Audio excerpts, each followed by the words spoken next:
Introducción al análisis de sistemas dinámicos. Recordando de clases anteriores. El análisis de sistemas continuos se puede hacer de dos maneras. El análisis de respuesta temporal.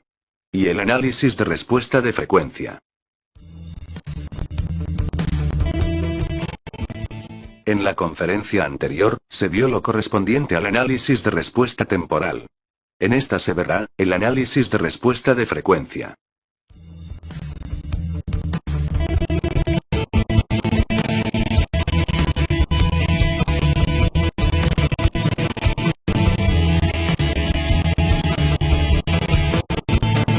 Con el término respuesta en frecuencia, se quiere hacer referencia a la respuesta de un sistema en estado estacionario, a una entrada sinusoidal.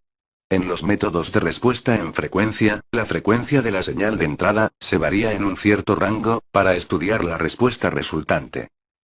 Una ventaja del método de la respuesta en frecuencia, es que se pueden utilizar los datos que se obtienen de las medidas sobre el sistema físico, sin deducir su modelo matemático. Los métodos de respuesta en frecuencia, fueron desarrollados en los años 1930 y 1940, por Nyquist, Bode y Nichols, entre otros.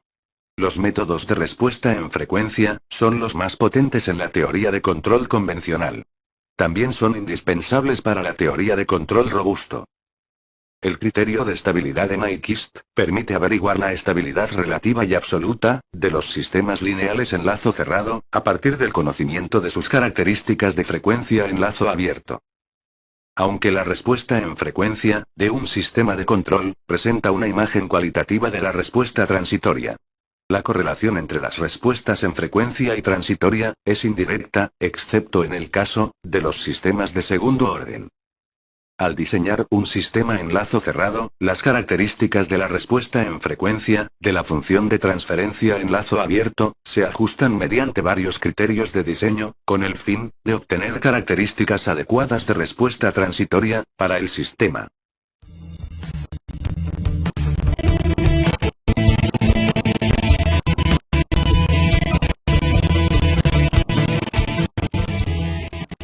Dado un sistema dinámico lineal, se le aplica una entrada X, y tiene una salida Y. Ya sea en el tiempo, o en la frecuencia compleja. Si la entrada X, es una señal sinusoidal, de una frecuencia omega. La salida será una señal también sinusoidal de la misma frecuencia omega. Solo que va a tener una amplitud distinta, y un desfasaje con respecto a la señal de entrada. Desde el punto de vista matemático, el análisis de respuesta de frecuencia se puede hacer sustituyendo la S por J omega. Y siendo así, entonces, el módulo de G en J omega daría la relación de amplitud. O sea, el cociente de amplitud entre las señales sinusoidales de salida y de entrada. Y el ángulo de G en J omega daría el ángulo de la señal de salida, con respecto a la señal de entrada, o sea el desfasaje que hay entre ellas. Por tanto, si se tiene una función, G en S, se cambia la S por J omega, y se evalúa para una frecuencia determinada, se va a obtener un número complejo. Ese número complejo tiene un módulo y un ángulo. El módulo sería la relación de amplitudes. Y el ángulo sería el desfasaje entre la señal de entrada y la de salida, para esa frecuencia dada. Si se evalúa para otra frecuencia, entonces se obtendrá otra amplitud y otro desfasaje.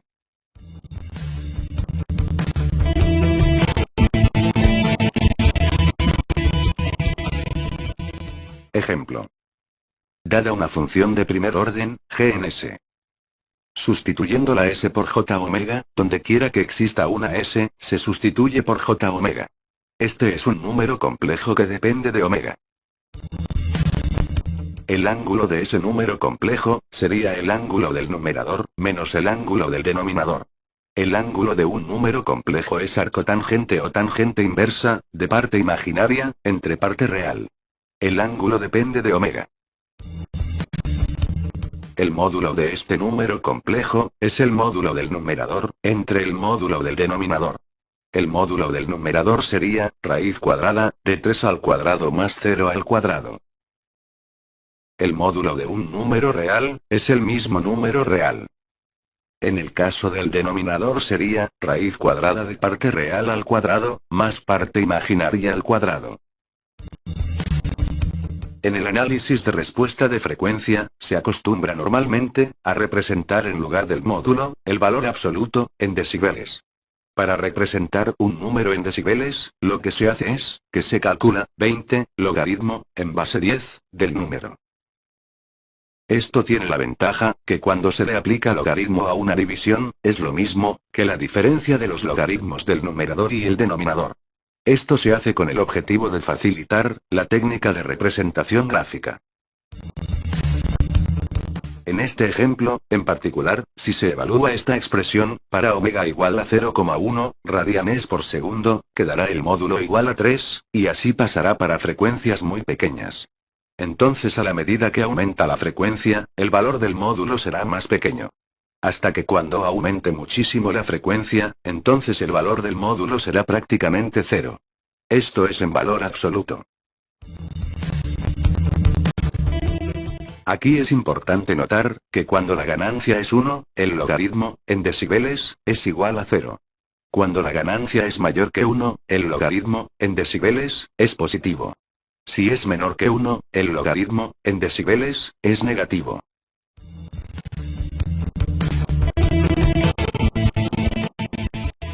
Cuando se evalúa la expresión de la arcotangente, el ángulo empieza prácticamente en 0, y termina prácticamente en 90 grados. Hay que recordar, que la tangente, es una función asintótica, al igual que la arcotangente. En otras palabras, si se coge un número complejo, su ángulo puede ir de 0 a 90 grados, no más que eso. Un número complejo solo avanza, o retrocede, 90 grados.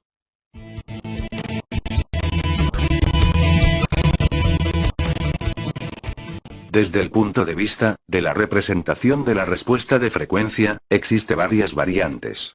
Las más utilizadas son, el diagrama de Bode, el diagrama de Nyquist y el diagrama de Nichols.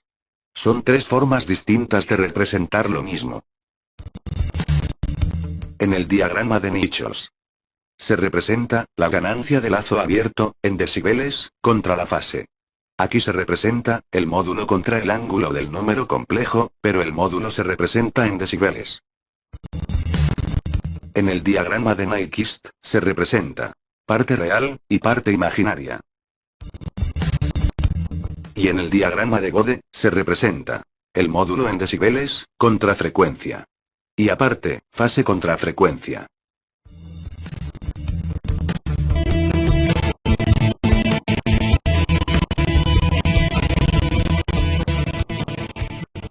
En la ingeniería eléctrica, el que más se aplica, es el diagrama de Bode. Que particularmente en este curso, es el que más se va a utilizar. La ventaja principal de utilizar el diagrama de Bode, es que la multiplicación de magnitudes, se convierte en una suma. Porque al final en la función de transferencia, va a quedar una multiplicación de números complejos, en el numerador. Dividido, una multiplicación de números complejos, en el denominador. Pero al aplicar logaritmo, las multiplicaciones se convierten en suma, y lo que hay que hacer es, sumar de todo lo que está en el numerador, y restarle, la suma de todo lo que está en el denominador. Esto tiene la ventaja, de que se puede aprender a trazar, el diagrama de Bode, de cada elemento, por separado y luego, sumar esos diagramas de Bode.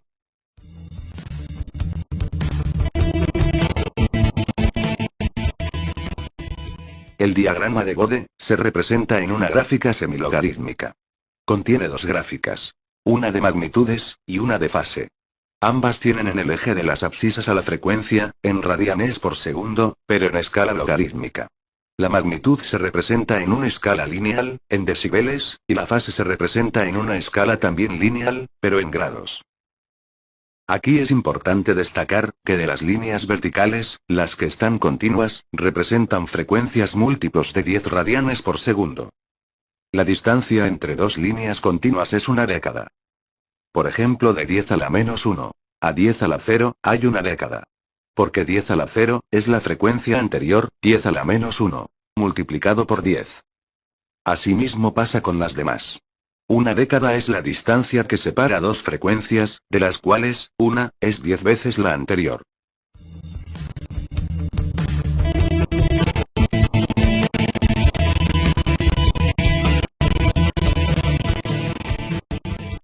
Los factores básicos, que suele presentar una función, son la ganancia k. Los factores integrales y derivativos, o sea, s, o 1 sobre s. Los factores de primer orden, que son donde hay 1, más una constante de tiempo, por s. Y los factores cuadráticos, que son del tipo, s al cuadrado, por un coeficiente, más s por un coeficiente, más el término independiente.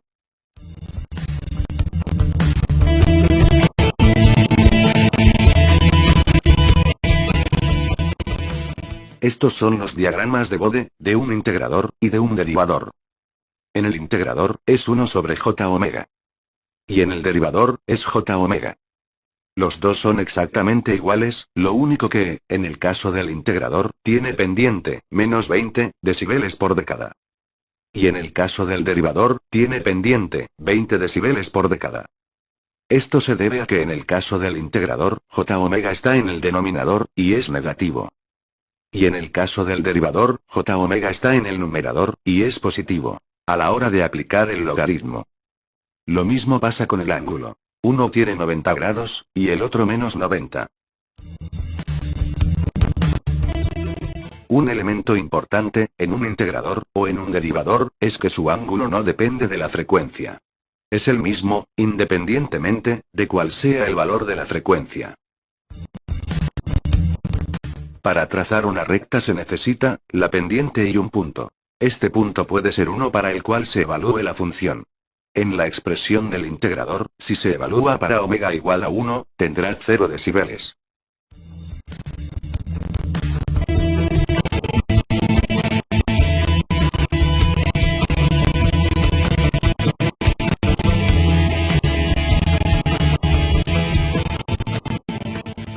Este es el diagrama de Bode de un cero. Un cero es un factor de primer orden, en el numerador. O sea, ts, más 1. Se tiene una función g en s, igual a ts, más 1. Por lo tanto g en j omega es igual a j, t, omega, más 1. Este, es un número complejo que depende de omega. Si omega es igual a 1 sobre t, el módulo de g en j omega es igual a raíz de 2, o sea, 1,41. En decibeles sería aproximadamente 3 decibeles. Para omega muy pequeña el módulo de g en j omega sería aproximadamente 1, que corresponde con 0 decibeles. Para omega muy grande el módulo de g en j omega es aproximadamente omega, que en decibeles sería 20 logaritmo de omega. En una gráfica donde la abscisa está escalada en forma logarítmica de base 10, esta expresión corresponde con una recta de pendiente 10 decibeles por década. A la frecuencia omega igual 1 sobre t, se le llama frecuencia de esquina. En la gráfica el diagrama que está representado en líneas rectas, es el diagrama aproximado, mientras que el que está representado por una curva, es el diagrama real. Comparando los valores de las curvas exactas y las rectas aproximadas, existe un error entre ellas. Ese error se hace máximo en la frecuencia omega igual 1 sobre t, y es aproximadamente de 3 decibeles. Cuando omega es muy pequeña la diferencia es prácticamente cero. Lo mismo pasa cuando es muy grande. Por tanto, se pueden usar las curvas asintóticas, como una buena aproximación. Con respecto a la fase, se tiene que el ángulo de g en j omega, sería igual a tangente inversa, de parte imaginaria, t, por omega. Dividido parte real, 1. Si omega, es igual a 1 sobre t, esto queda arcotangente de 1, que es igual a 45 grados. Si omega es mucho menor que 1 sobre t, esto queda arcotangente de 0, que es igual a 0 grados. Si omega es muy grande, esto queda arcotangente de infinito, que es 90 grados.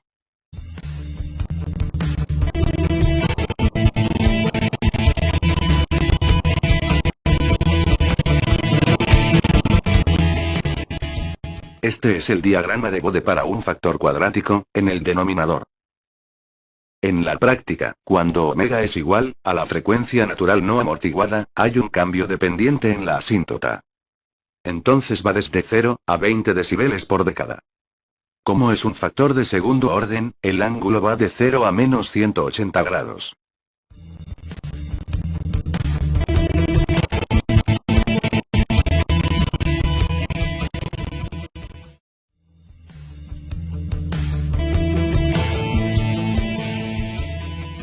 El procedimiento general, para trazar diagramas de Bode, sería dibujar por separado el diagrama de Bode de cada factor, luego trazar cada uno por separado y después sumarlos.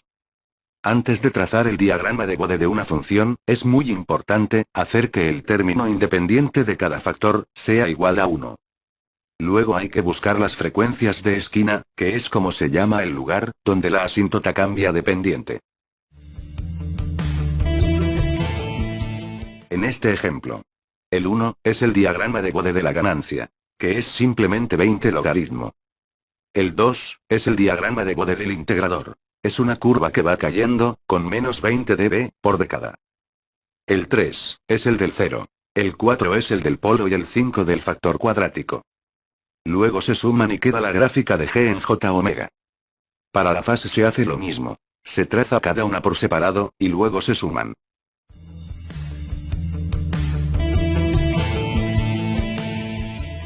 Un elemento importante, en este curso no es objetivo aprender a trazar diagramas de Bode.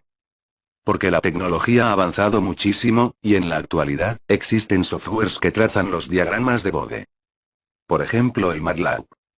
Sería objetivo, aprender a interpretar los diagramas de Bode.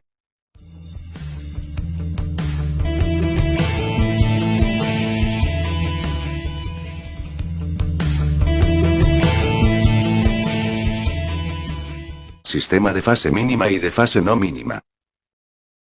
En el mapa, de polos y ceros de la izquierda.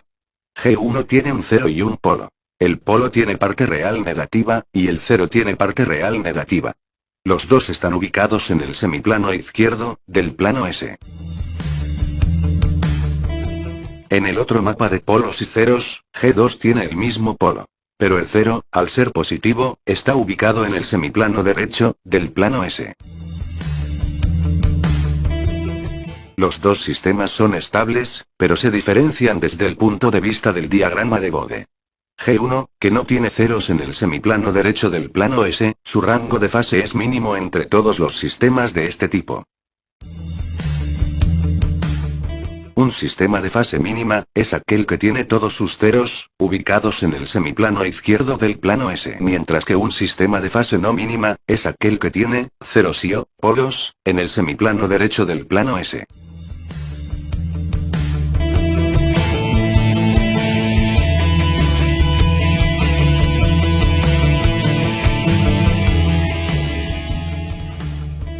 Márgenes de estabilidad. A partir del diagrama de Bode, de un sistema de lazo abierto, estudiando cómo son su margen de fase, y su margen de ganancia, se puede predecir cómo es la estabilidad en lazo cerrado, por eso es importante definir estos conceptos. Para calcular el margen de ganancia, se busca el valor de frecuencia, para el cual la fase es igual a menos 180 grados. Y a ese valor de frecuencia, se calcula la diferencia entre la fase y 0 dB. A ese valor se le llama margen de ganancia. Sería 0 dB, menos, el módulo de G en J omega evaluado, para la frecuencia, a la cual la fase, es igual a menos 180 grados. Para el margen de fase, se toma cuando la curva de magnitud, en decibeles es igual a 0 dB, y a esa frecuencia. Se busca la diferencia, entre la fase del sistema, y 180 grados. Matemáticamente sería, 180 grados, más la fase del sistema, a esa frecuencia. Un sistema, es estable, si los dos márgenes son positivos. Y es inestable, si al menos uno de los márgenes, es negativo.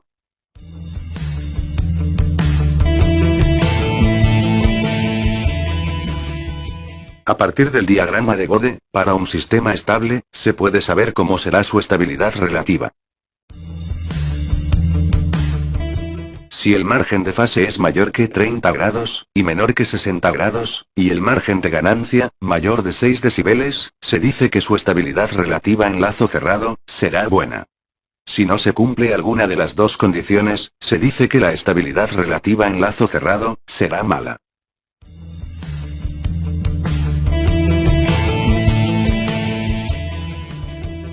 Frecuencia de corte y ancho de banda.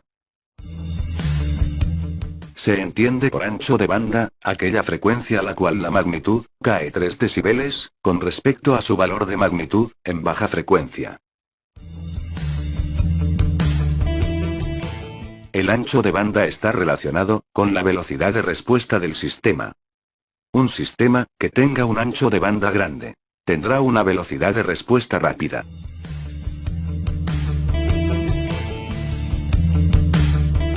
Relación entre tipo de sistema y curva de magnitud de Bode. El tipo de sistema es el exponente n, de S a la n, que hay en el denominador. En otras palabras, la cantidad de integradores que tiene el sistema está relacionado con la pendiente de la curva de magnitud, en baja frecuencia. Si la pendiente es 0 decibeles por década, en baja frecuencia, el sistema no tiene integradores, y es de tipo 0.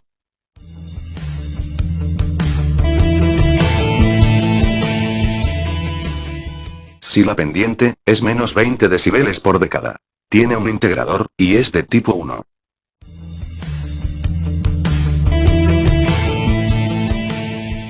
Si es menos 40 decibeles por década, tiene 2 integradores, y es de tipo 2. Y así sucesivamente. El ángulo de un sistema de tipo 0, comienza en 0 grados. De un sistema de tipo 1, comienza en menos 90 grados. Y de un sistema de tipo 2, comienza en menos 180 grados.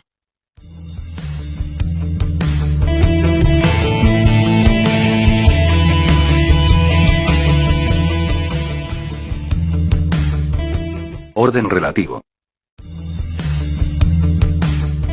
El orden relativo en una función de transferencia es el grado del polinomio denominador, menos el grado del polinomio numerador. Es importante decir que esto no dice cuántos polos tiene la función, sino cuántos polos, más que la cantidad de ceros. Por ejemplo, en esta función de transferencia, el orden del polinomio denominador es 4, menos el orden del polinomio numerador que es 1, resulta que la función tiene 3 polos, más que la cantidad de ceros. Entonces el orden relativo de esta función es 3. La relación que tiene el orden relativo con el diagrama de Bode para una función de transferencia de fase mínima es que si la fase de una función termina en 0 grados, su orden relativo entonces es 0. Si termina en menos 90 grados, entonces tiene orden relativo 1. Menos 180, orden relativo 2. Menos 270, orden relativo 3. O sea, múltiplos de 90. Es coger la fase en alta frecuencia y dividirla por 90. Resumiendo. A partir de un diagrama de Bode, se pueden sacar los márgenes de ganancia y de fase. A partir de cómo son los márgenes, se puede decir si la función es estable o no. En caso que sea estable, tener un criterio de cómo será su estabilidad relativa, y su orden relativo. Además, saber el tipo de sistema dinámico, así como conocer la ganancia crítica.